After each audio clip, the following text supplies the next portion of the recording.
یو بونیري د تبلیغیانو نه چرګه پټه کړه نو ګیر شو. امیر صاحب ورته ووایي چې تاوان درنه نه اخلو خو 3 ورځې به لګئ. بونیری چې کله مرکز ته لاړ نو یو کس نه یې تپوس وکړو چې ته څو ورځې لګئ؟ هغه ورته وایي زه 4 میاشتې. بونیري وخندل وایي غټ ارامي ښه زما په یقین تا چېرته سنډه پټ کړی.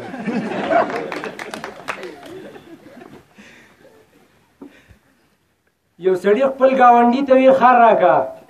هغه وایي وروره خر خو نشته چا بوتل دی.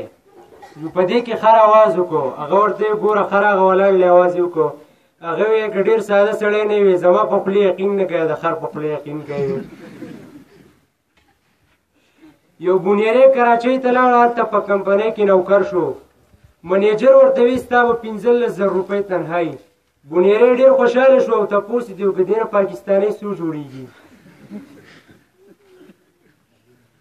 یو سړی په بس کې روان و بل کس ته یې د غټو بریت والا غیبت کو چې غټو بریت والا چې هغه داسې داسې بې غیرته یې داسې چې شاته یې سین کړی او غټو بریت والا کس ناست و. هغه د یارې نه وی یو خو د دې کاکا دا بریتي دا درته نه یادومه.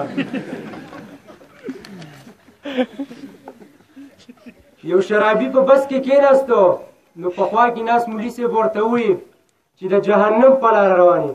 هغه وی صبر استاد صبر ما کوز که زه 400 ته ځمه. د یو بونیري پلار بیمار شو نو زامنو امبولینس راویستو چې ټول په امبولینس کې کېناستو هسپتال ته لاړو نو ډاکټر صاحب ته تپوس وکړو چې مریض تاسو کې کم یو دی؟ هغه وی ډاکټر صاحب په امبولینس کې ځای نه و مریض مونږ کور پرېښود.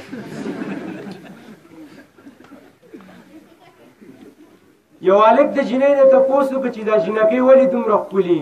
نو هغې ورته ویې موږ خدای پیدا کړي وو. هلک ورته وایي ستا په خیال موږ یې د انټرنیټ نه ډاونلوډ کړي وو. یو بابا او ابۍ دا فیصله وکړه چې خپل زوړ وخت بیا تازه کوو. بابا سهار په ژمي کې د ګودر غاړې ته لاړ د یخه رپېدو خو 2 ګنټې ناست و ابۍ رانه واپس چې کور ته لاړ ابۍ د خندا شنه ناسته وه. بابا ورته ویې ولې رانغلې؟ هغې ویې ما ته مور قاریږي. یو مولا په سینما کې ناست و چې ورته ویې مولي صاحب ته دلته څه کوې؟ هغه ویې زه ورته بد ګورم.